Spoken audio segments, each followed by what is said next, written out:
Well, Lee, the Cleveland Museum of Natural History actually takes care of overseeing the Mentor Marsh, and they want to take out all of this tall grass you see here because it's an invasive species. They say chokes out all the other plant life for wildlife, but neighbors who live nearby don't like the way they're going about it. The Cleveland Museum of Natural History manages the Mentor Marsh.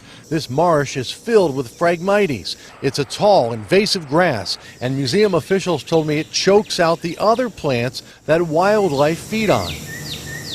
Wildlife officials are using these tractors and tanks to spray the marsh. Sometimes it's sprayed by a helicopter, and the effects are obvious. The herbicide glyphosate wipes out the Phragmites and everything else until other plants can grow back. The air drift that takes place and drifts over to the houses. Some people who live around here, like Rick Downing, don't want any of the weed killers sprayed by helicopter and tractors because they're not convinced the herbicide is safe for them and animals. The weed killer contains chemicals similar to the household product Roundup.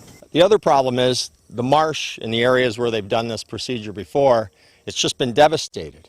And it's displaced wildlife. A spokesperson for the city of Mentor told me the chemical is safe. It's a watered-down weed killer and EPA approved. It was devastating to me because the main reason I moved into this little neighborhood was because of the marsh. Deborah Pomfret, whose backyard opens up to the Mentor Marsh, wants the marsh left alone and says let Mother Nature handle it.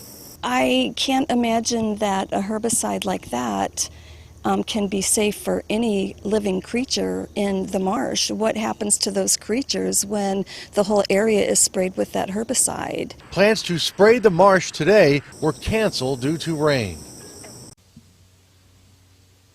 Now, I talked to the Ohio EPA today. They told me the chemical being used out here is approved by the EPA, but most neighbors I talk with around here don't care. They don't want that chemical drifting into their backyards. Live in Mentor, Paul Kiska, News Channel 5.